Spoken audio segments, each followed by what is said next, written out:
I've not found before. I can trust myself. I need you to make it turn. I know.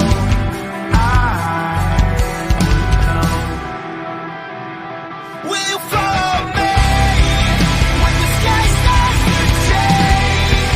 Yeah, we won't be afraid. We'll never be the same again. Will you follow me? We won't leave it to chance. We can't wait on romance. We'll never be the same again.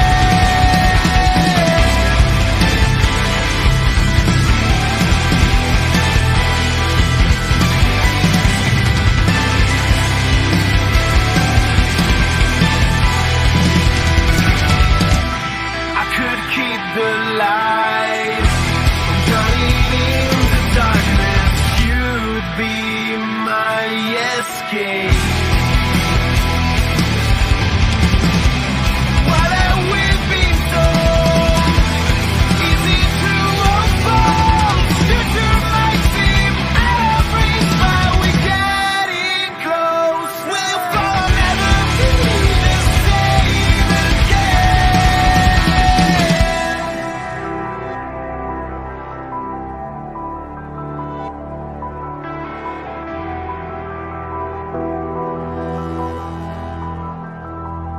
Will you follow me when the sky starts to change? Yeah, we won't be afraid. We'll never be the same again.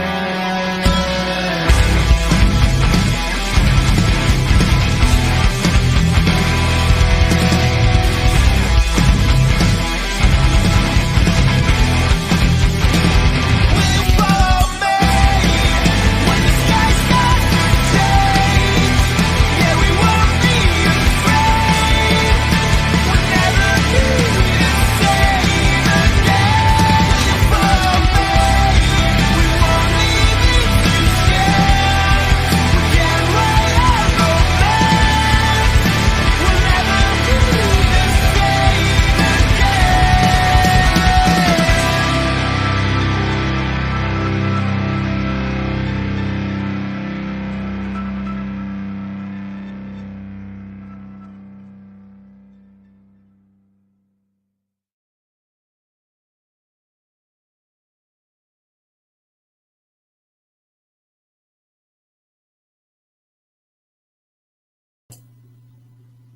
You're streaming with the Fantasy Follow.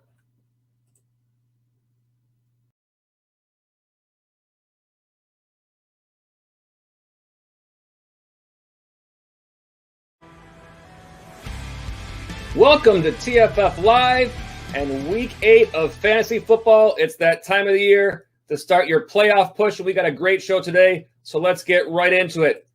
Give you a look at what we got ahead on today's show. We got to look back at the Week 7 action. We got some player updates for you from around the league. We got the actives and inactives for the 1 p.m. games. They are out and ready for you. And we'll have our Week 8 starts and sits. And don't forget, our live chat is open, answering all your fantasy football questions throughout today's show. And if you're watching on replay and you're not with us live, then please feel free to comment below. But let's get into it. Another top name in fantasy football has suffered a season-ending injury this year as Odell Beckham Jr., wide receiver for the Cleveland Browns. He left last week's game against the Cincinnati Bengals with what would turn out to be a torn ACL. Now, that injury happened on the very first pass of the game from Baker Mayfield. Pass that was actually intercepted before Beckham would suffer his injury while trying to make the tackle on the play. Now, Cleveland will go on to win this game. Interestingly, Mayfield went on to have his best game of the season without Beckham, but nonetheless, still a big loss for the team. And certainly, if this is a player you had on your fantasy roster, a player that you were at least using as a matchup play is, Beckham has been kind of up and down, but still a quality player. And after the game on Monday, head coach Kevin Stefanski, he talked about what losing a leader like Beckham in that locker room meant for that team. No doubt. And Odell, the energy he brings to practice, the energy he brings to games, you can't, no one else is going to be able to bring that type of juice.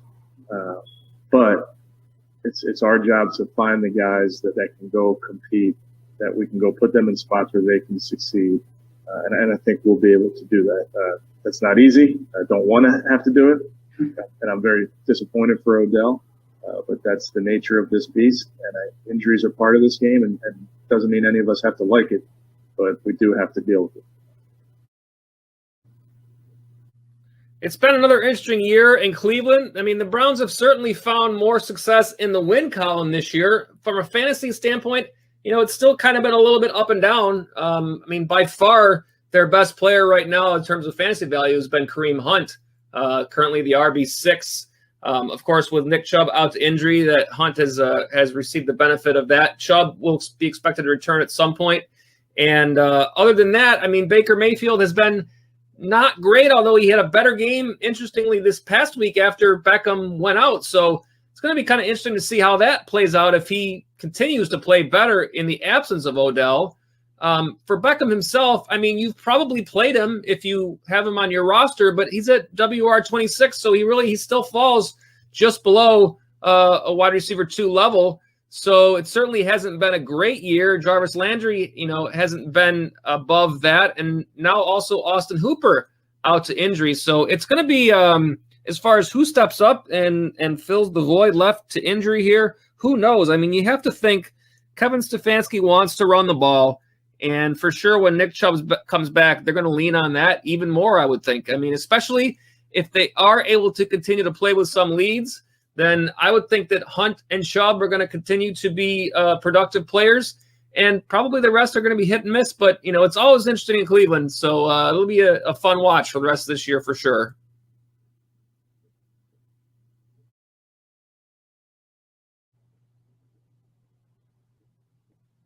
Well, this is week 8, and once again this week, New Orleans wide receiver Michael Thomas will not see the field. Now, Thomas is among a group of first-round draft picks that, due to injury, have made your season difficult this year. These players among the top 12 average draft position players in fantasy drafts this year, for sure, if you have these players on your roster, these were your number 1 picks this season. And boy, what a headache it's been for you.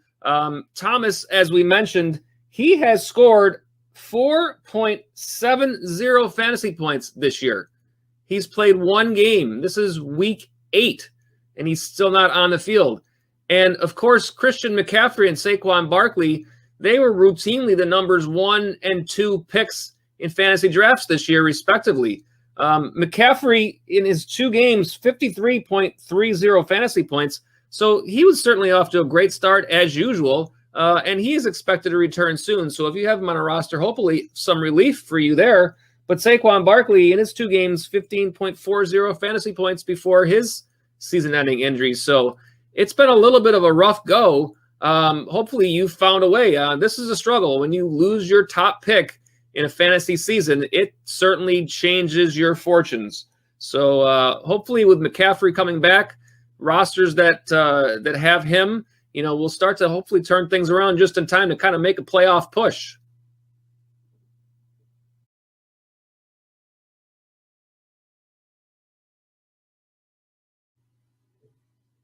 If you have one of these players, let us know in the chat what you've done to survive. Have you made it through? Or if you're watching on replay, leave us a comment. We're interested to know what fantasy managers have done to kind of leave themselves in a position where they could still possibly have a pop at their season-ending fantasy playoffs. And as we do that, we'll get into the last week recap and take a look back at the top players from week 7 in fantasy football. And we'll start out with the quarterback spot. Top scorer last week was Justin Herbert from the LA Chargers, having a great year so far, the rookie, in a win against Jacksonville, 38.48 fantasy points. That was 347 yards, 3 touchdowns. Also added 66 rushing yards and a touchdown on the ground. Another nice game for Kyler Murray in a win over the Seahawks, 38.10 fantasy points. That was 360 yards, 3 touchdowns through the air. 67 rushing yards, and 1 rushing touchdown. Tom Brady still getting it done in a win over the Raiders, 36.86 fantasy points. Tampa Bay is starting to look better. 369 yards passing for Brady, 4 touchdowns. He added 1 rush yard and a touchdown on the ground as well. Joe Burrow, the rookie from Cincinnati, in a loss to the Browns, 34.64 fantasy points. Burrow again has played well this season. That was 406 yards passing, 3 touchdowns, adding 34 rush yards and 1 touchdown on the ground. And Russell Wilson in that loss to the Cardinals, 32.92 fantasy points, 388 yards passing, 3 touchdowns, also 84 on the ground, no touchdowns there.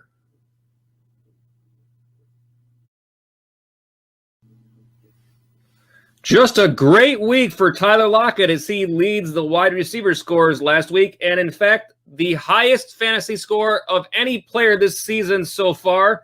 Boy, if you're Devontae Adams, you just can't catch a break there. It certainly would have been him if it wasn't for Lockett. But 53 fantasy points in that loss to Arizona, 200 yards receiving, 15 catches, 3 touchdowns. Just an amazing week. And if you have him on your team, congratulations on your win last week. If you played him against him, sorry for your loss. Number 2, Devontae Adams in the win over Houston, 44.60 fantasy points. That was 196 yards, 13 catches, 2 touchdowns. Deontay Johnson in the win over the Titans, 29.00 fantasy points. That was 80 yards, 9 receptions, 2 touchdowns. Tyler Boyd for Cincinnati in a loss against Cleveland, 27.74 fantasy points, 101 yards receiving on 11 catches, 1 touchdown, and even threw for 16 yards through the air. And A.J. Brown in a loss against the Steelers. It was 27.30 fantasy points. That was 153 yards, 6 catches, 1 touchdown.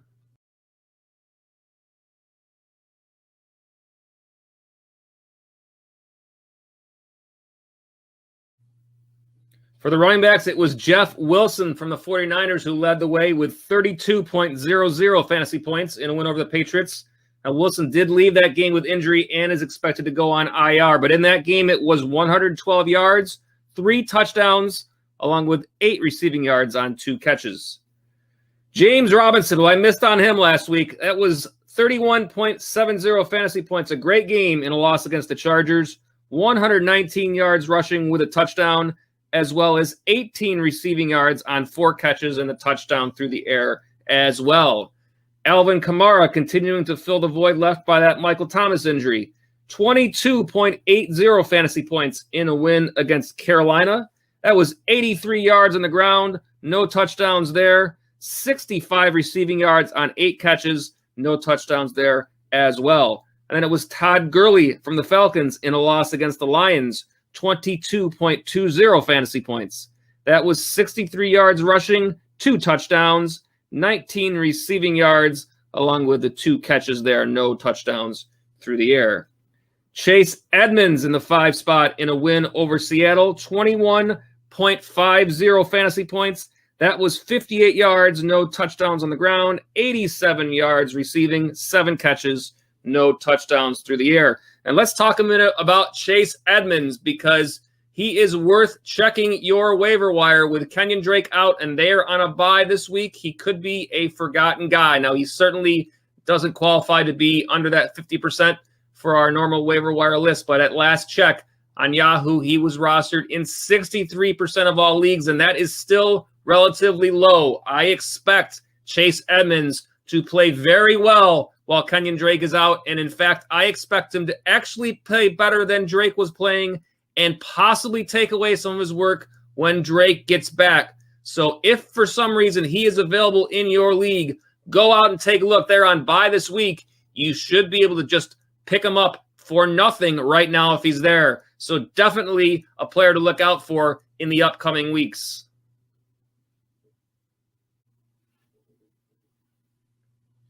And for the tight ends, here is a name to look for. Harrison Bryant leading the way for the Cleveland Browns. That was in the win over the Bengals. Austin Hooper out with injury and no Odell Beckham. They are going to need players to throw the ball to. And Bryant last week, 21.60 fantasy points. That was 56 yards, 4 catches, 2 touchdowns.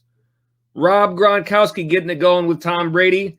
That was in a win against the Raiders. 17.20 fantasy points, 62 yards, 5 catches, 1 touchdown. Darren Waller in a loss to the Bucs. 17.00 fantasy points, 50 yards, 6 catches, 1 touchdown. TJ Hawkinson, another nice game in a win over the Falcons. 16.90 fantasy points, 59 yards, 5 catches, 1 touchdown. And Logan Thomas having a nice game in a win over the Cowboys. Who doesn't have a nice game this year against the Cowboys, it seems? 16.00 fantasy points for Thomas. That was 60 yards, 4 catches, and 1 touchdown.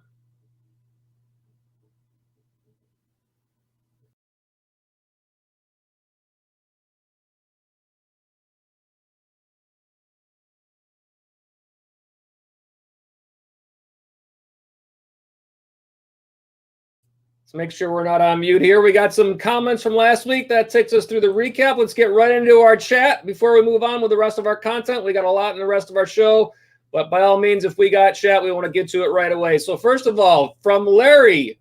Larry says, hi, Joe. Hi, Larry. How you doing? Good to have you back. And, hey, I see a lot of regulars in the chat so far. So good to see you guys back joining us again.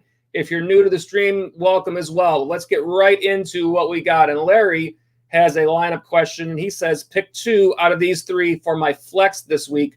PPR, Henry Ruggs, Adam Humphries, KJ Hamler, Zach Moss, DJ Dallas.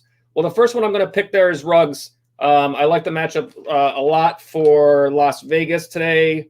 They are playing, let's see, I got them here. They are at Cleveland. So I like that matchup through the air for Ruggs. I think Cleveland can give up big plays, and Ruggs is their big play guy.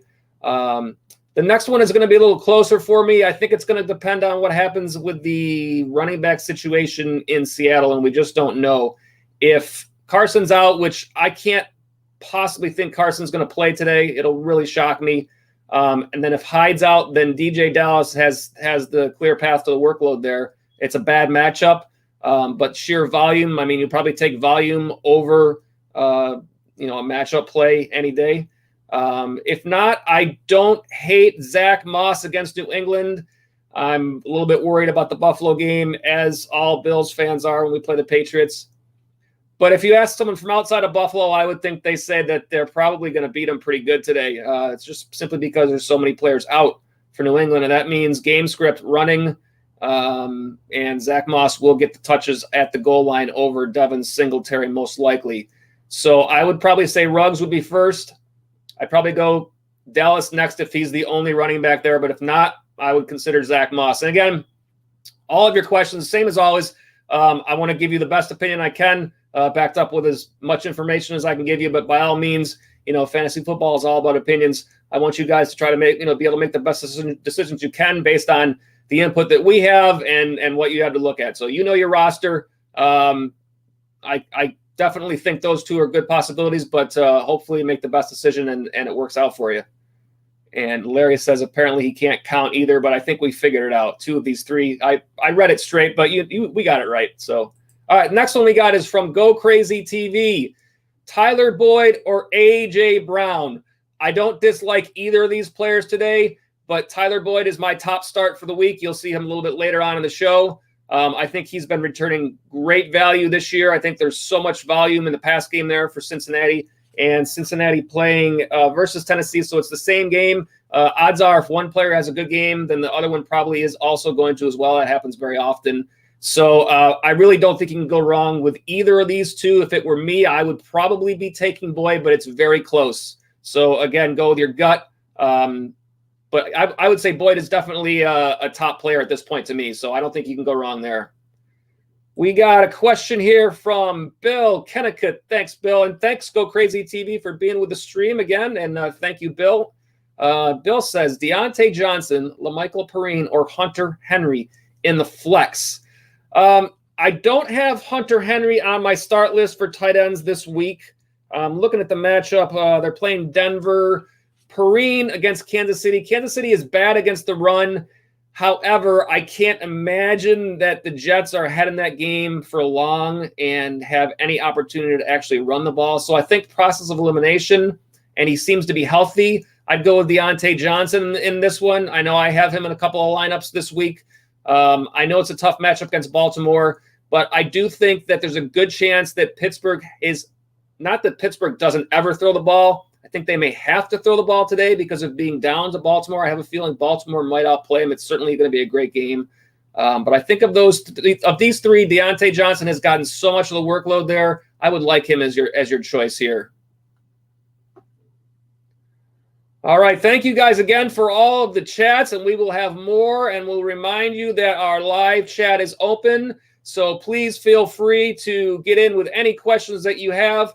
And by all means, if any of you are new to the stream, thank you for being here. We are a brand new channel, and we know that it's not easy to find us because we don't necessarily come up very high on the searches right now. So thank you for being here. If you like what you're watching, please feel free to give us a thumbs up. Make sure you subscribe so that you're able to get all of our content moving forward.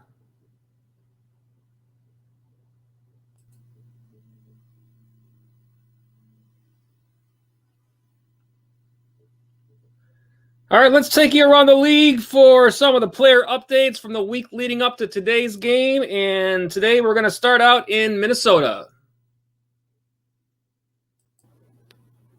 Hey, Mike, with the kind of injury that Dalvin Cook's dealing with, does he need to show you stuff in practice this week? Enough, I guess, this week to kind of show you he can be ready for Sunday?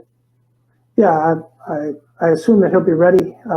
We haven't practiced yet today, so but today will be a good test for us. Matt, I know you said Allen's the concussion protocol is kind of out of your hands, and it's up to Andre and that. But is there a possibility that if he passes through it right before game time, that he could be available on Sunday? Again, I got to see how that goes with that whole protocol and what they say he can and can't do. I mean, if he's able to pass through it and everything's good to go, then yeah, of course we want him to be out there. I think that's probably the best answer for me to give you, just, all things considering the protocol. It's kind of out of our hands. What's the update on Malik Jackson? And do you expect TJ Edwards, Jason Peters, and Jalen Reagor to play this week, and maybe even Dallas Goedert? Yeah, really, and this statement kind of blankets all those guys. It kind of covers all those guys. They've all practiced this week. They've all had good weeks, or a good week of preparation so far. And look, we got to get through today. We got to make sure there's no setbacks today out of practice, and we still want to push them and make sure that they can handle the strains of a game. And once we get through today, we'll have a better picture and a better sense of who will be available Sunday. Vic, how much did Phillip do today? I'm just curious from a football perspective. He was a full participant in everything. Now, our tempo today was very low, so it wasn't a normal day in that regard, but he fully partook in everything. Yeah, Pete, how did your running backs make it through the week? You had Chris Carson listed as questionable here. How is he looking for you, and where's he kind of at in this, in addition to all the other guys? Yeah, we're going all the way to game time on all three guys, and to see what happens then. We did not practice them this week. And that was just to give them every single day to have a chance to get back. So we'll see them on the field on Sunday.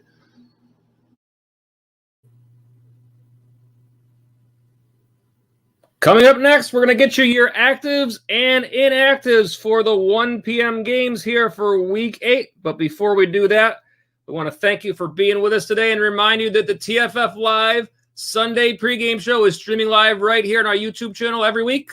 Sundays at 12 noon, taking you right up to game time, answering all your fantasy football questions, getting you ready for your matchups each week.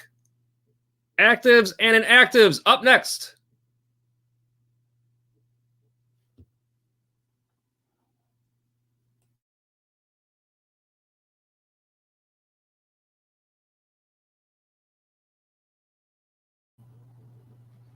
All right, let's get right into it with the actives and inactives for the 1 p.m. games. The lists are out, and we're going to start.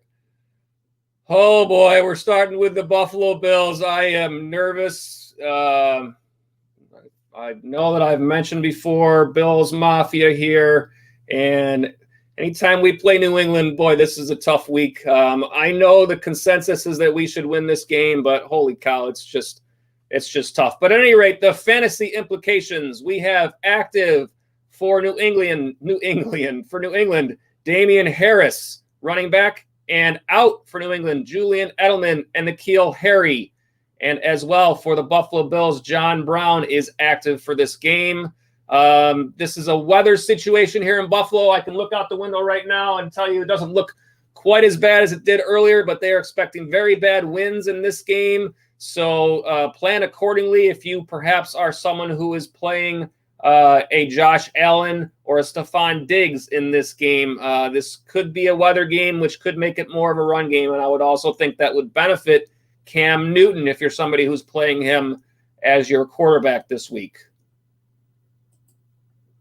And where's Justin Hart with the Go Bills? You know, he's one of our regulars. I expected him here. Anyways, next up, we got Tennessee and Cincinnati. Not a lot on the Tennessee side here, but for Cincinnati, no Joe Mixon today, and that means Giovanni Bernard is back in. If you have him, he is on my start list this week. I think it's another great opportunity for him. John Ross as well is out for the Bengals. Let's see what we got here next. Next up is the Raiders and the Browns. Obviously, Odell Beckham lost for Cleveland. And aside from that, they are also without Austin Hooper today. So perhaps Harrison Bryant, who we mentioned earlier, continues to see some work at the tight end spot. For the Raiders, Josh Jacobs will play. He was not listed as questionable, but was on the injury report during the week. And Brian Edwards, the rookie wide receiver, is out for the Raiders. Next up, we got Indianapolis and Detroit. Not a lot going on here, but for Indianapolis, Mo Alley-Cox was questionable and is active for this game. Nothing much on the Detroit side. I think this is an interesting game, probably a low-scoring game, and as you'll see later on the start sits, I am away from Matthew Stafford this week. I think Detroit is starting to look towards the run game more. I don't think either one is going to have a lot of success against Indianapolis. They've been pretty tough on D.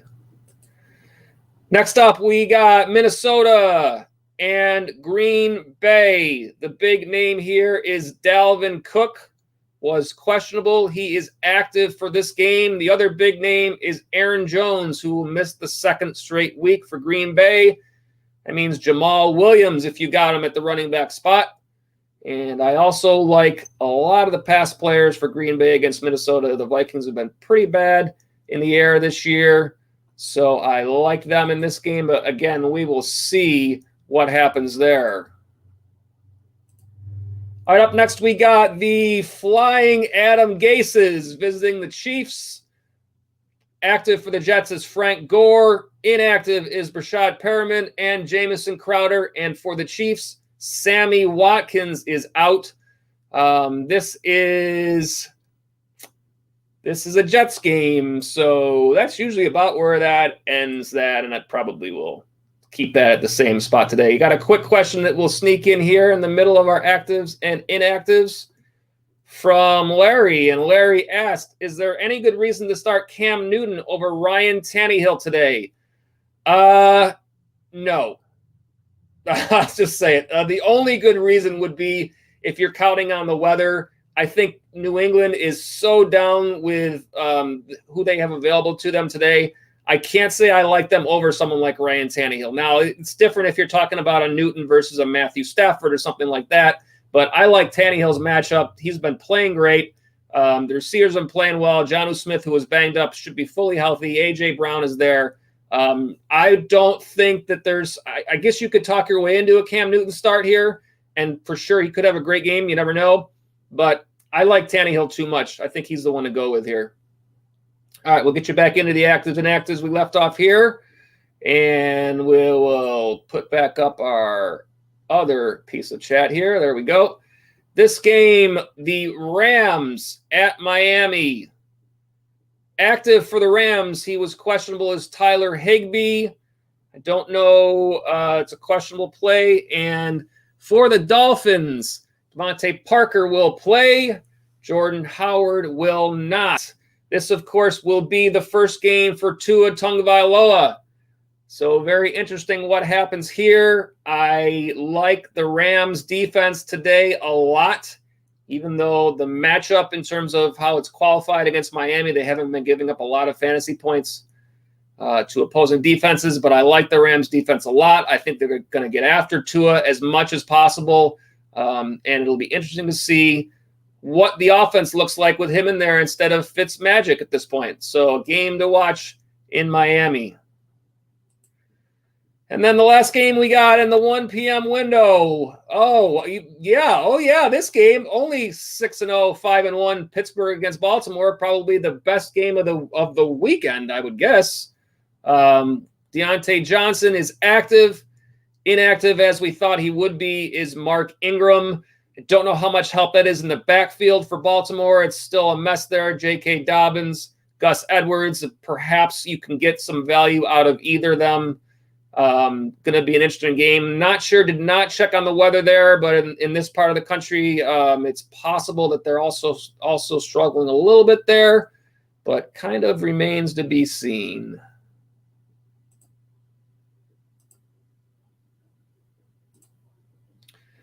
All right, and we'll give you a rundown of the later games, just if you want to keep an eye on any players that are worth looking at here. At 4:05 game is the Chargers and Denver. Philip Lindsay was questionable, expected to play, but keep an eye on him. I don't believe there was any names on the Chargers side that were in question.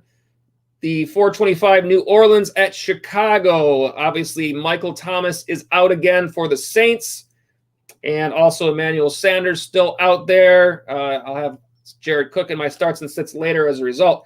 4:25 San Francisco, Seattle. That's one that you really have to keep an eye on if you're thinking about playing any of these Seattle running backs.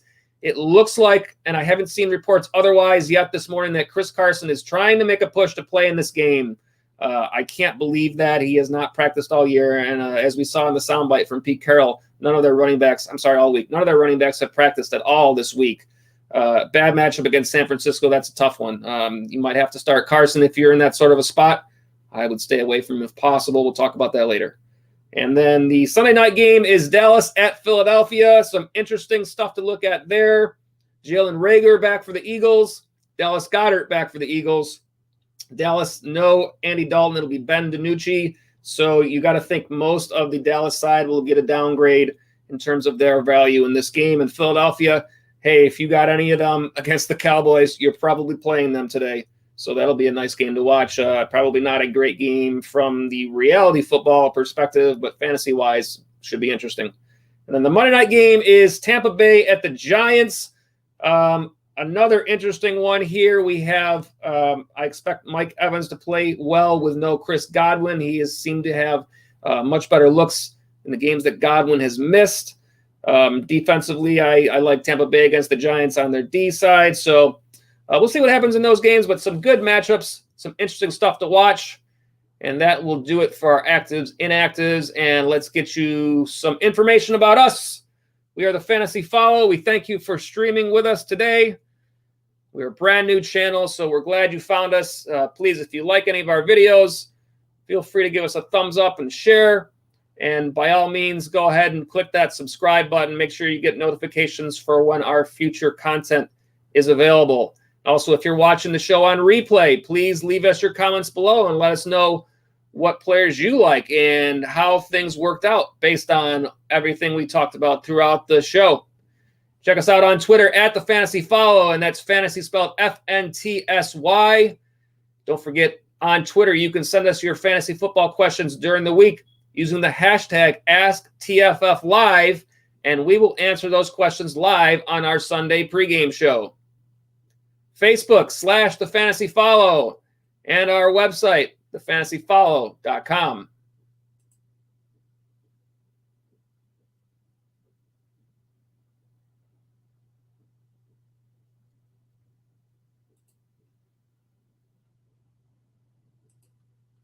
All right, we got a couple more chats to get into here. Let's take a look at what we got. We got Bill Kennicott. How about Devontae Parker or Brandon Ayuk?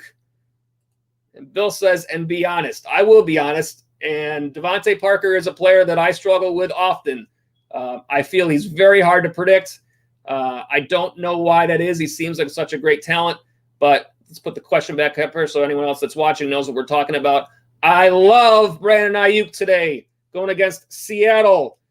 Seattle has been crushed through the air. No Deebo Samuel. Running back, they're going to still run the ball, but they've obviously got some banged up players there.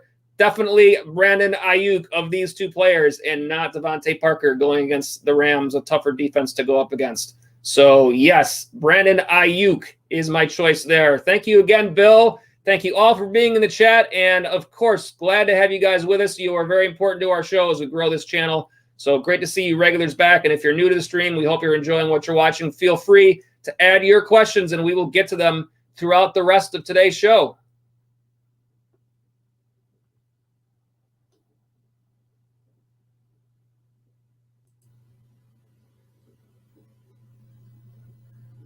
Let's get you going with some starts and sits this week. We're going to start out at the quarterback spot, and the top start for Week 8 is going to be Carson Wentz from the Philadelphia Eagles playing against the Dallas Cowboys, who are currently allowing the 11th most fantasy points to the quarterback position. They have given up 28 or more fantasy point performances to quarterbacks this year and are allowing the 10th most passing yards in the league. And by now, you know, against Dallas, you start players. Wentz, in his last two games, 26 fantasy points or more in both games. The best two games of the year for him. I have him as the top start this week.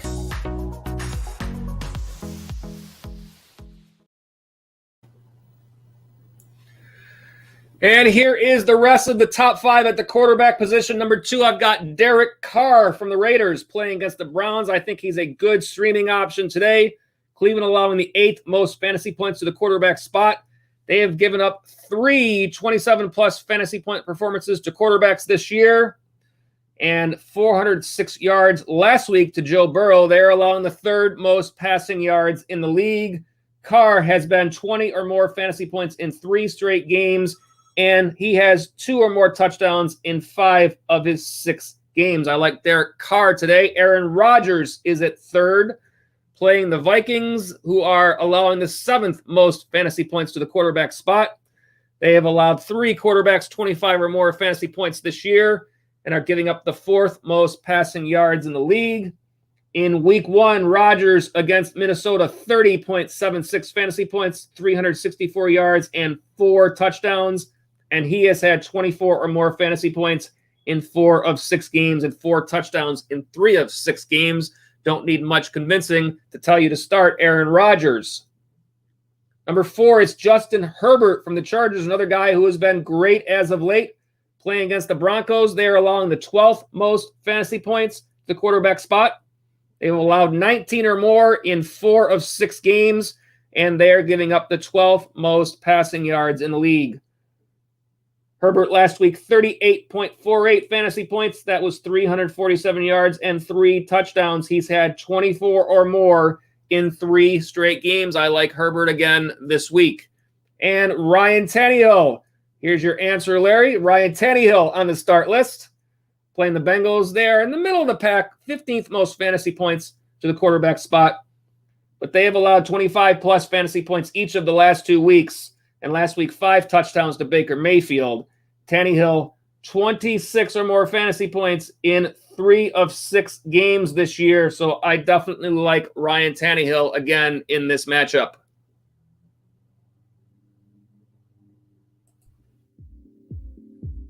Top quarterback says Matthew Stafford from the Detroit Lions. This week playing against the Indianapolis Colts. They are allowing the 2nd fewest fantasy points to the quarterback spot. They have only given up 1 quarterback over 18 fantasy points this year and are allowing the fewest passing yards in the league. Stafford now has had 1 touchdown each of the last 2 games. We've seen a little bit of a transition there with DeAndre Swift in their run game. So all of these things together are why I took Matthew Stafford and put him atop the sit list for quarterbacks this week.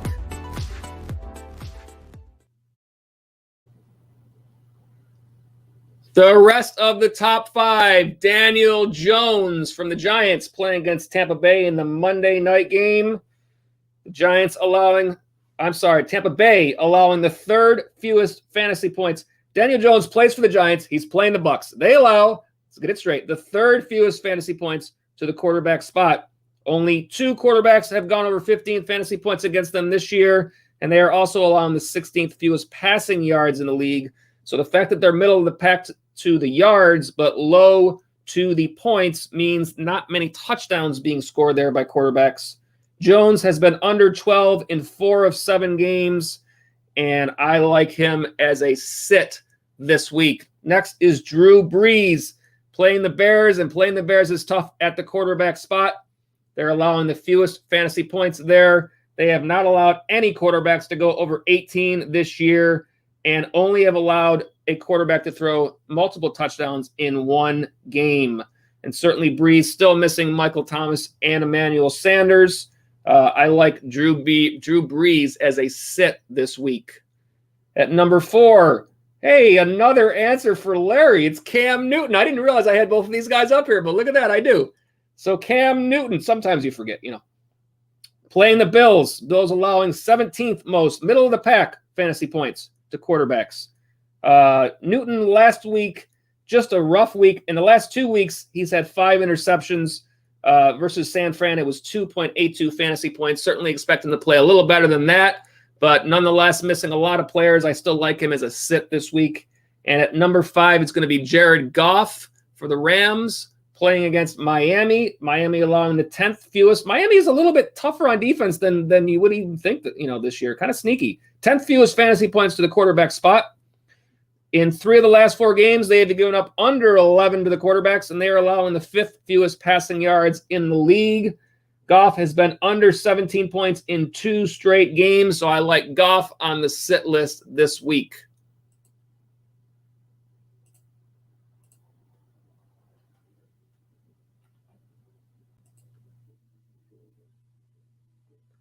The starts and sits at the wide receiver position. This week, the top start. It's Tyler Boyd from the Cincinnati Bengals having a very nice year. This week playing the Tennessee Titans, who are allowing the 4th most fantasy points to the wide receiver spot. They have allowed 7 receivers 17 or more fantasy points this year. And last week, they gave up 29 fantasy points to Deontay Johnson from the Steelers. Now, Boyd last week, 13 targets, 11 catches, 101 yards, and a touchdown. That was 27.74 fantasy points against the Browns. With the volume in the passing game in Cincinnati this year, Boyd has been a really nice addition to your fantasy team and one of those players that you can almost start to count on every week at this point. He is the top start for Week 8.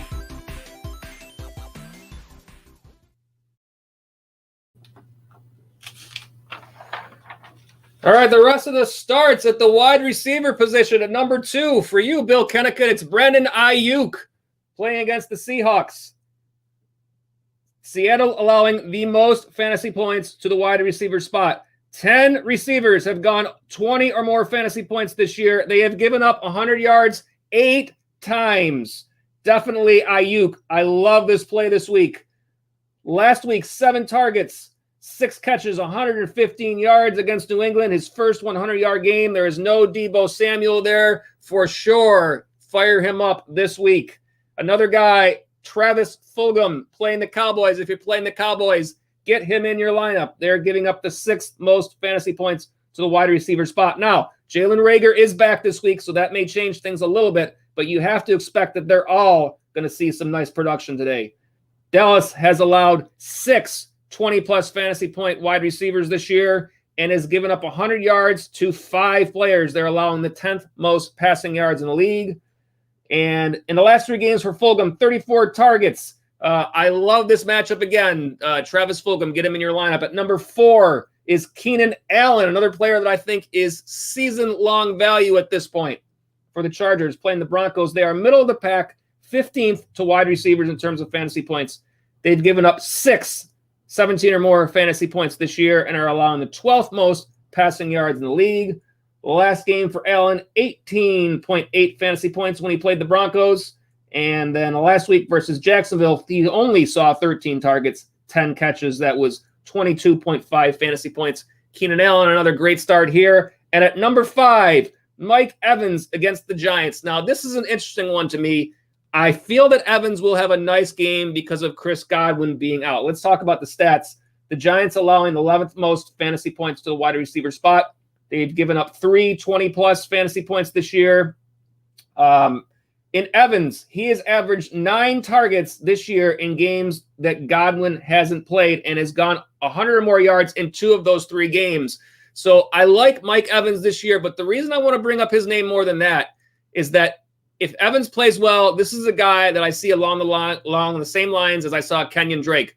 A big game here means trade potential. I'm very concerned with Mike Evans moving forward, especially when Godwin comes back and when Antonio Brown gets into that lineup. This is a Tom Brady team, and he has shown he wants his players. And so far, that's Gronk. We've seen his production go up. And so far, that's Brown. We know he wanted him there. I think you're going to see the same thing happen with Leonard Fournette. I think he's going to take over that backfield because I don't feel like Brady trusts throwing the ball to Ronald Jones. So I am very concerned with Evans going forward. Keep an eye on him, see what he does this week, and see if there's something that you can do to improve your team as a result of that. I'm going to try to do the same thing in the rosters where I have Evans.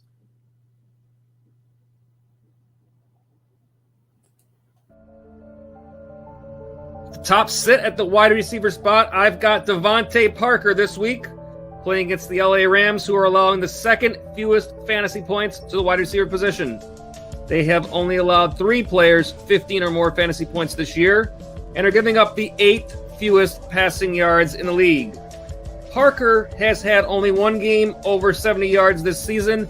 He is banged up, and he's just one of those players that I just feel like you're never really sure what you're going to get from him. So I've got him on the top of the sit list this week.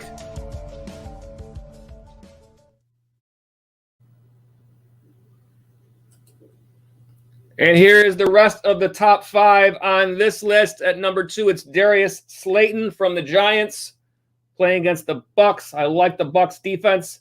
They're giving up the 7th fewest fantasy points to the wide receiver spot. Only 2 receivers over 75 yards in the last 5 games. And Sterling Shepard being back there for the Giants does not help Slayton's production there. So I've got him on the sit list. At number 3, Juju Smith-Schuster against Baltimore. Baltimore, a tough matchup, allowing the 9th fewest fantasy points to the wide receiver spot. Obviously a tough defense. Only 4 receivers over 15 fantasy points this year. Last week was Juju's first week over 50 yards since week 1. I think that they did that out of need because Claypool was shut down. I think Deontay Johnson being back in the fold and healthy, I think that's going to affect Juju. By all means, you might be in a spot where you have to play him. I have him as a sit this week. Jamison Crowder, I believe, was out, so that is no longer a factor. Tim Patrick versus the Chargers. Chargers allowing the 10th fewest fantasy points to the wide receiver spot. Only 4 11 or more fantasy points this year that they've allowed. And last week versus Kansas City, Patrick only saw 4 targets. He's been a little banged up. I've got him as a sit this week. And let me go ahead and let's bring this back to the chat because I do have a chat question here that I'll get to here. And this one is from Braden. I was going to say, I hope I pronounce your last name right, but apparently I also have to pronounce your first name right. So it's Braden Towell, I believe. Tell me if I got it wrong in the chat and let me know. But you were asking Cooper Kupp or Justin Jefferson. So I've got the matchups. I looked up both here. Jefferson playing Green Bay, they're allowing the 11th fewest fantasy points to the wide receiver spot. Kupp playing Miami, they're allowing the 14th fewest fantasy points to the wide receiver spot. So neither one of them are like in the bottom 8, but they're both for sure in the bottom half. To me, the difference here is I don't dislike either of these plays today. However, I think the chance for one of these two to be better than the other probably lies with Jefferson. I think that there's a chance that LA will not need to throw the ball as much against the Dolphins as Minnesota will need to against Green Bay. You would expect for sure that Rodgers and the crew will put up points, and that will mean plenty of passing to try to make up that difference for Minnesota. Obviously, Kirk Cousins has been a little bit up and down this year, so hard to say, but Jefferson has been good.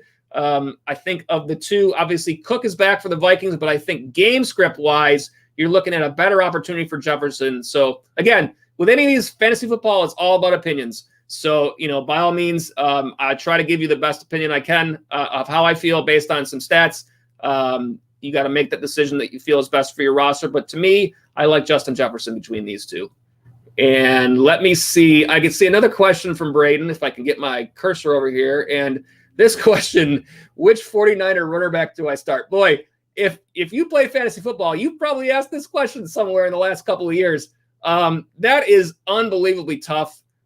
Last week, I thought Jerick McKinnon was going to have a great week with Mostert out, and they basically healthy scratch. Like, what? Like, where did that come from? And then after the fact, I saw the report that Shanahan said, well, they wanted to rest him up a little bit. Oh, okay, great. That helped out fantasy players quite a bit. So which running back do I start? I mean, it is a toss-up. Jeff Wilson is out.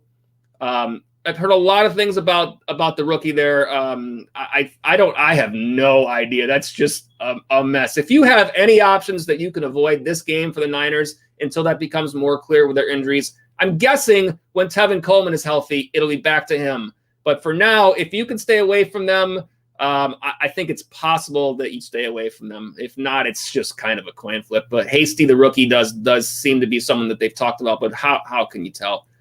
All right, let's get a couple more in here. Let's see. We got about 10 minutes to game time. We got a few more starts and sits to go through, but I want to get these comments in. So we got a comment here in a chat from Trey S. Full PPR, Melvin or Swift? Also Big Ben or Burrow? Thanks. Melvin Gordon, I like. Let me see the matchups again here. I know that we haven't got the running back start sits, but I have Melvin Gordon on my start list this week. I don't have Swift on either, but playing Indianapolis, that's a tough defense for Swift. I think he's going to get volume there. I think he's going to get opportunity, but I would like Melvin Gordon's opportunity better between the two of those. So I would go with Gordon there. And then Big Ben or Burrow, we are looking at Cincinnati home against Tennessee and Pittsburgh on the road against Baltimore. I think Roethlisberger will have to throw the ball against the Ravens. However, I think Joe Burrow is probably the better and safer play there just because Baltimore is a tough defense. We know that. Tennessee is probably not the tougher of the two. So I would go with Joe Burrow there. He has been great, and I think that's a safe play. Again, Trey, looks like you might be new to the stream, so thanks for being here. We hope you stop back and join us again, and feel free to hit us up with more chats whenever you can, and hit that subscribe button. Make sure you get our notifications. But yeah, thank you all guys for being here. Next up, we got from YT Nub. Who should I put in my flex? Jefferson, Ayuk, CEH, or Leonard? I assume you mean Leonard Fournette, and I'm going to hit this real quick. Brandon says, thanks. No, thank you. Sorry, I keep calling you Brandon. I'll try to get this right. Braden, thank you for being here. Thank you. It's good to have you guys here. We need you guys to be part of the show as we grow, and so absolutely, we're glad to have you here, and we thank you for that. We'll get back to YT.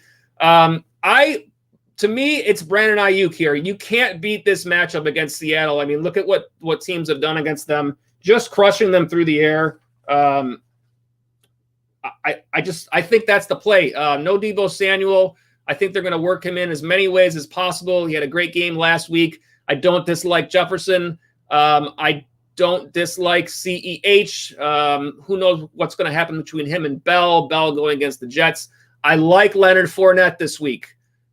Take all that for what it's worth. I try to give you as many thoughts as possible rather than just saying one player. If it were me, I would probably pick Ayuk here simply because of the matchup, but there are some other good options there. So again, go with your gut and what you feel works best for your roster. Take a look at who you're playing. I mean, if you got somebody who's for some reason streaming like Jimmy Garoppolo this week, that might make a difference in your decisions. So always look at those things. And let me see here. I got For Sure from Trey S. So again, thank you guys for being here. If you're new to the show, every Sunday, and we've done a couple impromptu shows as well. So glad to have you guys here. We will get back into the starts and sits and run through the rest of those.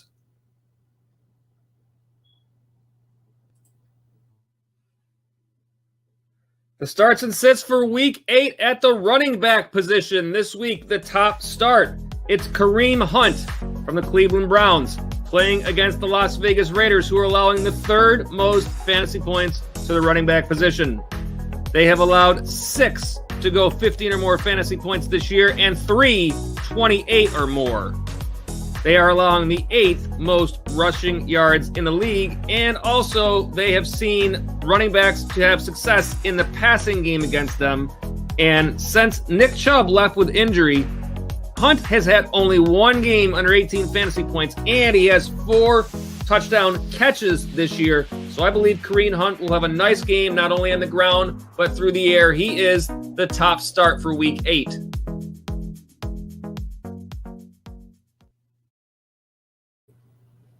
All right, the rest of the starts, and we'll go through these a little quicker now since we got a few chats that we went through there, but we'll try to get these in before game time. So the rest of the starts, I've got Jonathan Taylor from the Colts. I like the matchup today against the Lions. They're allowing the 5th most fantasy points to the running back spot. Taylor coming off a bye. He's had 15 or more fantasy points in his last 2 games. I like him there. Giovanni Bernard from the Bengals playing the Titans. I think with no Joe Mixon, I think he will obviously see the share there. And Bernard last week, 22.6 fantasy points, so I think you fire him up again today. I like Clyde Edwards-Helaire versus the Jets. The New York Adam Gases are allowing the 7th most fantasy points to the running back spot, and I don't think you're worried about Edwards-Helaire really with the Bell thing. I think they will both get plenty today, but obviously you want to keep an eye and see what's going on. And let's see, also we've got Melvin Gordon from the Broncos in a revenge game against the Chargers. The Chargers are allowing only the 19th most to the running back spot, so they're in the bottom half. However, they did give up 31.7 fantasy points to James Robinson last week, and Gordon has had a touchdown in 4 of 5 games.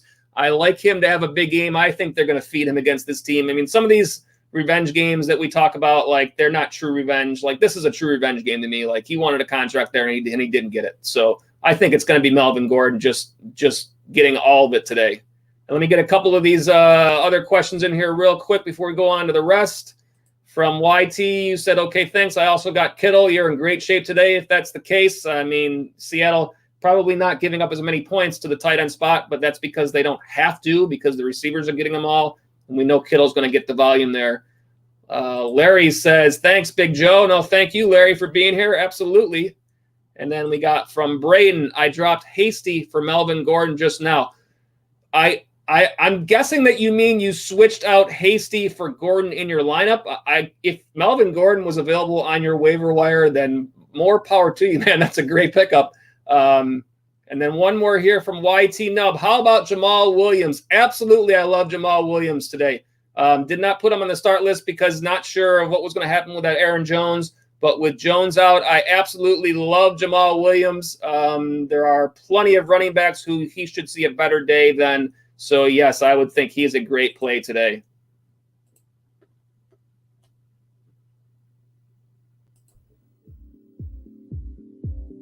The top running backs sit this week. It's Joshua Kelly from the LA Chargers playing against the Denver Broncos. The Broncos allowing the 3rd fewest fantasy points to the running back spot. They have allowed only 3 running backs 14 or more fantasy points this year and are giving up the 13th fewest rushing yards in the league.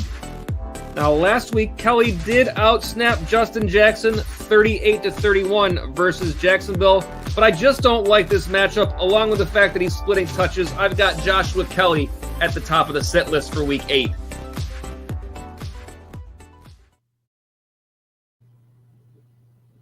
All right, the rest of this list from YT. No, thank you for being here. We appreciate all you guys, and by all means, if you like what we're doing here, please make sure and get that subscribe button there so that you get our notifications. And we do have a goal of 100 new subscribers, and we're working our way there, growing this channel from scratch. So we appreciate you being here. We know that it's not easy to find us because we don't necessarily come up as high on the searches quite yet. So glad that you guys are here with us, and hope you are enjoying and hope you are getting ready for your day of football. Let's go through the rest of these sits here. At number 2, I got Adrian Peterson from the Lions. I do think that the Swift has taken over that backfield, and also the matchup against the Colts. Colts allowing the 5th fewest fantasy points to the running back spot.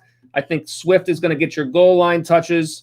Colts have only allowed 4 touchdowns to running backs this year, and Peterson last week saw his snap count dip to just 31%. So I do think that transition is happening there on that backfield. If you got Swift, if you drafted him and you waited on him, then he's paying off for you at this point. Myles Gaskin from the Dolphins playing the Rams.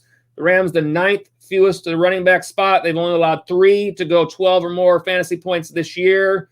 Gaskin has played pretty well. He's had 16 or more in each of the last 2 games. I don't like the matchup here, and I think there's a lot up in the air with Tua taking over to be kind of sorted out there. David Montgomery, the Bears' run game has struggled, and against the Saints, allowing the 8th fewest fantasy points to the running back spot.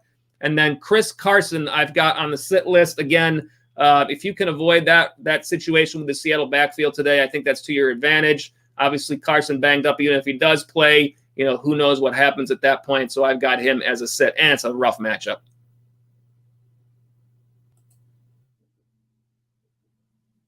The starts and sits at tight end. This week, the top start is Jimmy Graham from the Chicago Bears. Now, if I have Jimmy Graham on the start list, you know he's got a good matchup because I have certainly struggled to like his consistency and production over the past couple of years.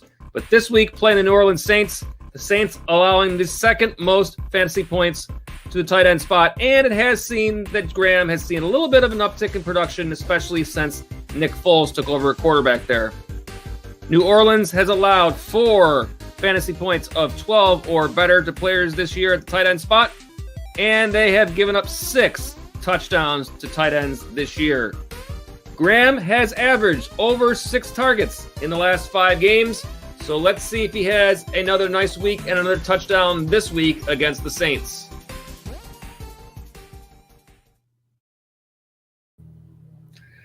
And the rest of the top 5 will speed through these poor tight ends. We run out of time and we have to speed through these. But, hey, it was National Tight End Day recently, so, they got some love. So, anyways, we've got Jonnu Smith in the number 2 spot for Tennessee. I like him today against the Bengals, allowing the 3rd most fantasy points to the tight end spot. Number 3, I like Jared Cook for the volume he's going to see there with the receivers out for the Saints, even though it's a tough matchup. Number 4, Harrison Bryant, a new name for the Browns. I think he could absolutely have another good game today against the Raiders. And then also I've got Robert. I put Robert Tonyan on the list just so I could say his name the new way he wants it to be pronounced. Tonyan. I love it. So I've got him on the list. And also I do think there's a good chance playing against Minnesota, who has given up a lot of pass yards, that Tonyan will see a nice game today. The top tight end sit this week from our fantasy friends at the LA Rams. It's Tyler Higbee. This week playing against the Miami Dolphins, who are currently allowing the 2nd fewest fantasy points to the tight end spot. They have not allowed a tight end over 9 fantasy points all season. Higbee, now he missed last game and has been banged up, and plus the Rams like to, let's say, use a lot of different players at a lot of these spots and cause us fantasy headaches every week. So I've got Tyler Higbee as the top sit for week 8.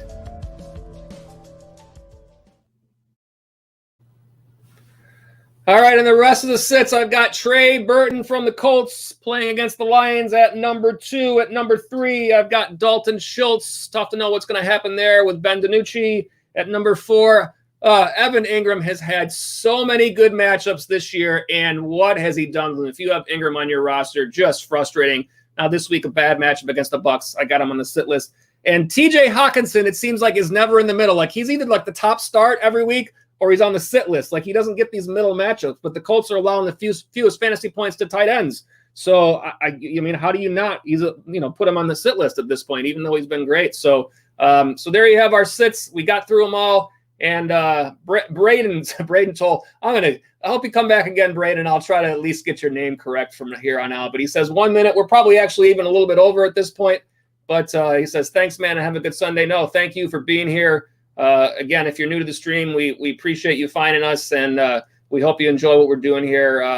Again, it's been another packed hour, and it's just getting more packed as this channel continues to grow, and we love it. We can't wait to see more of you here every week. Let's get you our information up on the screen so that you know where to find us here. The TFF Live Sunday Pregame Show. We thank you for streaming with us live here on our YouTube channel. We're here every Sunday at 12 noon, taking you right up till game time, going through all of your fantasy football questions and getting you ready for your matchups each week.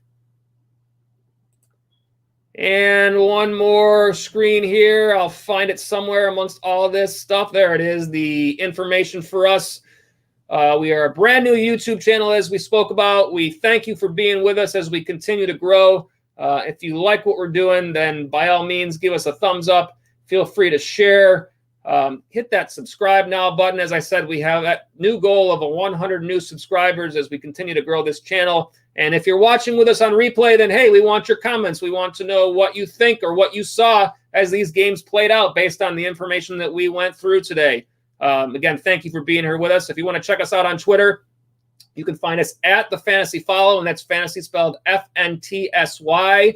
And don't forget, if you want to send us a fantasy football question during the week on Twitter, you can do so using the hashtag AskTFFLive, and we will use those questions live on our Sunday pregame show.